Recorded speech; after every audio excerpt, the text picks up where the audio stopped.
Hi everyone, it's Sunny and welcome to the Warren Society.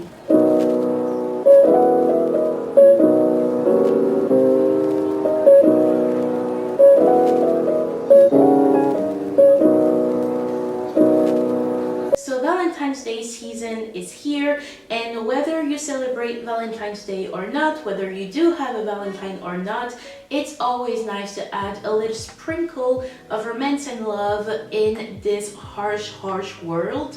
So today I am going to recommend you some romance books. So today I am focusing on young adult books because I haven't read a lot of adult romances. So if you have any recommendations in that genre, please do comment your favorite adult romances below. But for now, let's get it on with the young adult romances. So the first book I want to talk about, I do not own a physical copy of because I read it on my Kindle, but it is the Henna Wars by Adiba, Jaigirdar, and it was a really nice read. I read it in 2020. What a tough year during the lockdown. So it follows Nishat, who is a South Asian high school girl in Ireland, and she's coming to terms with her identity and her sexuality and is trying to figure out how to come out as a lesbian to her parents. Meanwhile, Nisha develops a sort of crush on this new girl in school, but that is until there is a class project and they both get the same idea to create a henna booth, and they become rivals, competitors. So the Henna Wars deals with a lot of subjects such as sexual, racial, religious, cultural identity, also cultural appropriation, friendship, and obviously romance. This book is perfect for you if, like me, you are a big fan of the rivals to lovers trope.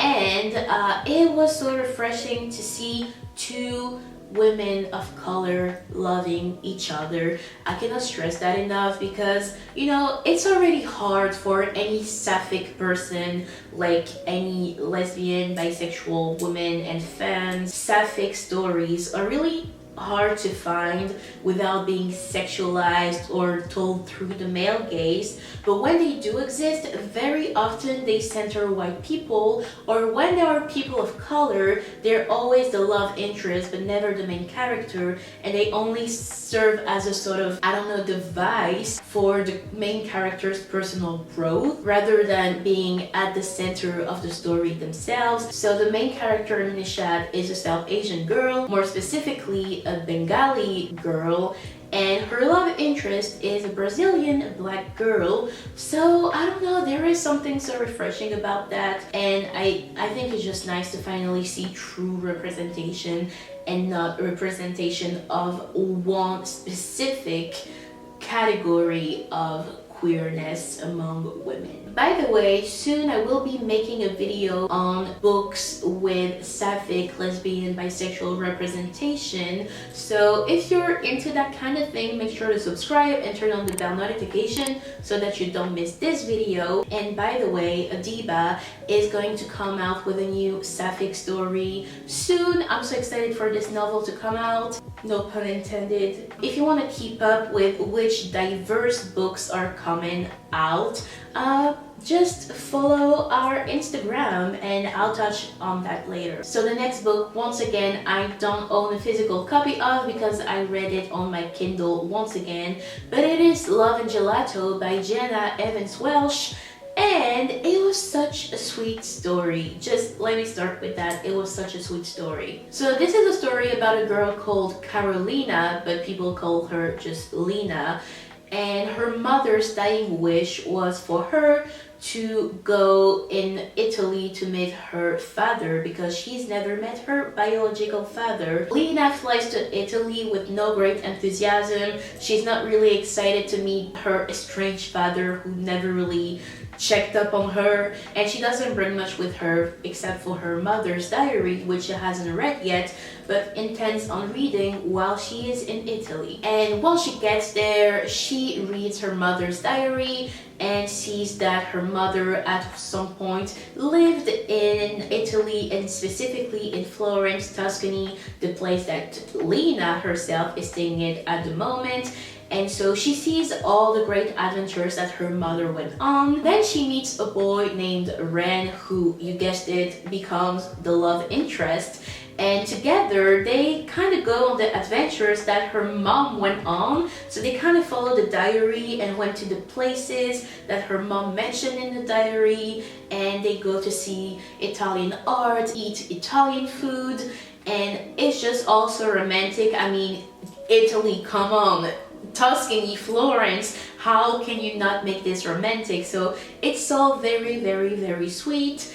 And just to add a little bit of spice to all that sugar, while reading the book, Lena discovers a family secret, a truth that her mother never told her. That adds a little bit of zest to the story, because while it's all very, very sweet, it could get a bit boring to just read about like some American girl eating ice cream in Italy. Like, that sounds nice, but it's nice to also have another plus point, and I thought it was nice that the author added that. And so when she realizes through her mom's diary that there is a secret, a family secret, she and Ren try to uncover it. I just think Love and Gelato is a sweet romantic book. It's a light read, it's fluffy. So if you really hate anything that's a little bit too cheesy, this might not be for you. But if you're a hopeless romantic, this is the book for you, and you should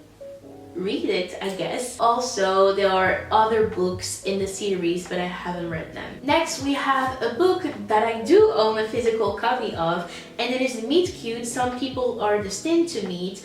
And I cannot name a single author because it is a collection of short stories, and there are multiple authors, many of whom you probably know from their other popular books. I'll put a screen somewhere in there where you can just see who has participated in the book. So this is a collection of stories of how they first met, if that makes any sense. Like, when you ask a couple, how did you meet? Like, how did you find each other?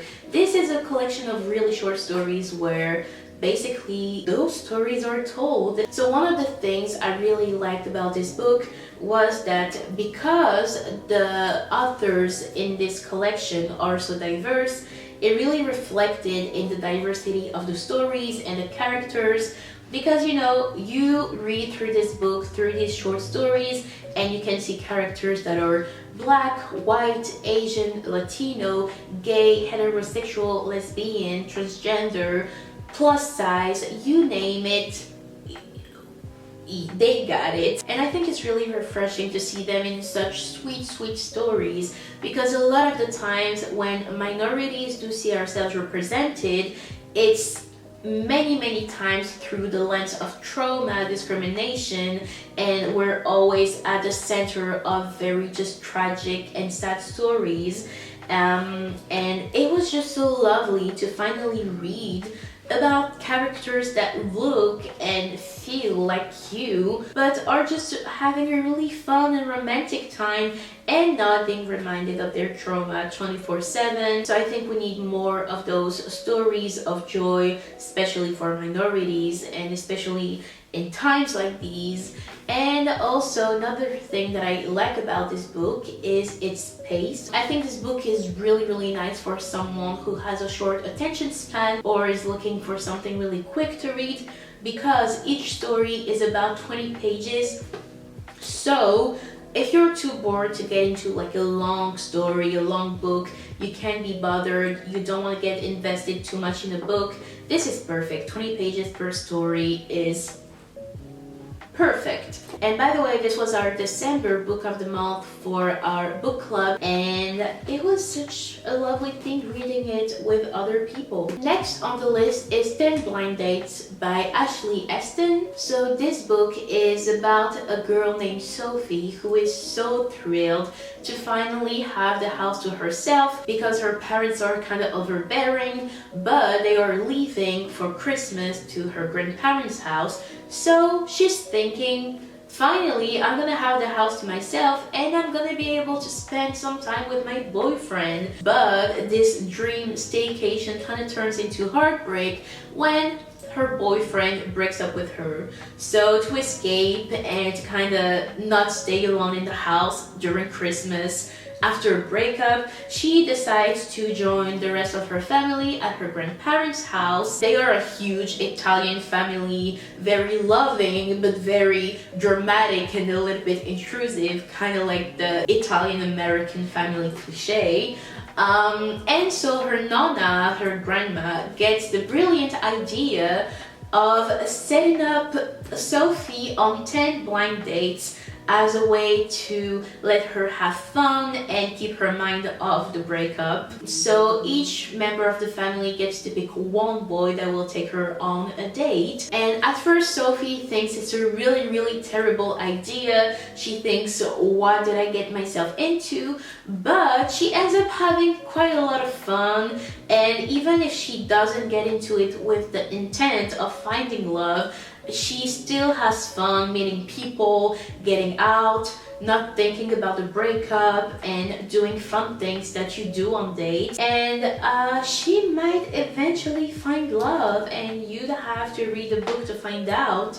But I think it was such a sweet story. It's not like a groundbreaking thing that you will remember for the rest of your life, but still I think the concept of the story is quite original, and I don't know, it just keeps you engaged in the story and want to find out how the 10 dates go. And yeah, I just thought it was a really positive, romantic and fun story. I love how various the dates she went on were. Some were romantic, some were cute, some were awkward, some were seriously creepy situations. And besides the romance, something I really liked was the family aspect of it all. She is in a really tight-knit family that tends to be really over dramatic, overbearing, over everything, but in such a loving and beautiful way. And there was, I don't know, I just like family drama.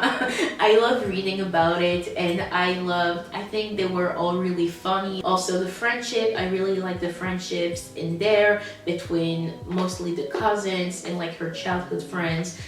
I don't know, it was just a really nice story, and I think it's perfect for the hopeless romantic, because it tends to be really cheesy. So if you don't like cheesy, don't read it. But if you do, that is a really cute story. I also think now is the perfect time to read this book if you live in the northern hemisphere, because it takes place during the holidays, the winter holidays. So it is winter now for us, so if you live here as well, it's a nice seasonal read. And if you live in the southern hemisphere and it's not really relatable, I think it's still nice to read. And the next book is one that, once again, I do not currently have a physical copy of, because when I moved out of London, I left it in my old apartment.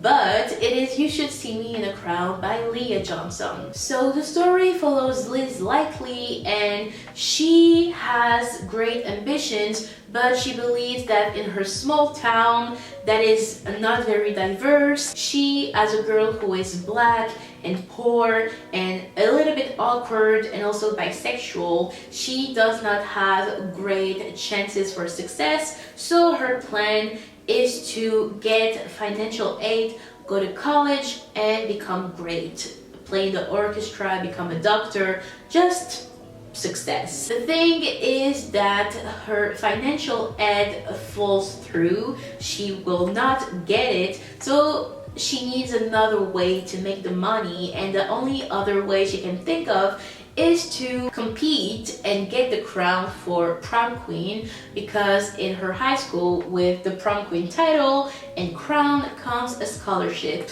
So she's really not about all those pageant and competition kind of things, but she does it because she needs the money. And it's a brilliant plan, a brilliant idea. Also, there's this new girl in school and she meets her and she kind of has a crush on her and they get along really well. But that is until the girl that she has a crush on runs for prom queen and becomes her competitor. Yes, another sapphic rivals to lovers story. I'm sorry, I cannot help it. I know I already mentioned the Henna Wars in that trope, in that thingy, but I had to. So I usually tend to like rivals to lovers and enemies to lovers stories that are a bit more intense and dark. But if you're not into that weird shit and you like just a sweet and maybe cuter version of rivals to lovers, then you should see Me in a Crown. It's perfect for you because yes, there is competition, yes, there is rivalry, but it never gets to a vicious or toxic point. And I don't know, it's just a really sweet take on the trope, and so I think it's something that you would like whether or not you're into that kind of trope. And once again, just like I said for the Henna Wars, it is really nice to see a person of color that is bisexual, lesbian, like sapphic, involved in a story of joy and love and romance, and not tragedy and doom and trauma. So yeah, that was my last book recommendation, and it was also one of our book club's book of the month. So if you're new here and you don't know us, hi, we're the Reverend Society. There are two of us on this channel. There is Sumaya, who has videos on this channel, which you can go check out when you're done with this one, and me, Sunny. So at this point of the video, I wanted to explain what our book club and book community consists of, but I was really tired and stumbling upon my words and I didn't make any sense. So instead, I am saving you the trouble of listening to that mess, and you can just pause and read to get a bit familiar with who we are and what we do if you don't know us yet. And if you want to follow us on Instagram and join our community and just like be part of the movement to diversify your bookshelves, then you're free to join. Hi, welcome. So thank you so much for watching, sticking around until the end. And if you did stick to the end, please comment if you have Valentine's Day plans, and if so, what they are. Do you have a Valentine? Are you doing Galentines? Are you just gonna watch TV and eat popcorn? Just let us know what your Valentine's Day plans are. Personally, I'll probably just be reading a romance book. If you like this video, make sure to subscribe and turn on the bell notification to make sure we show up in your feed and you don't miss our videos. And thank you so much for watching.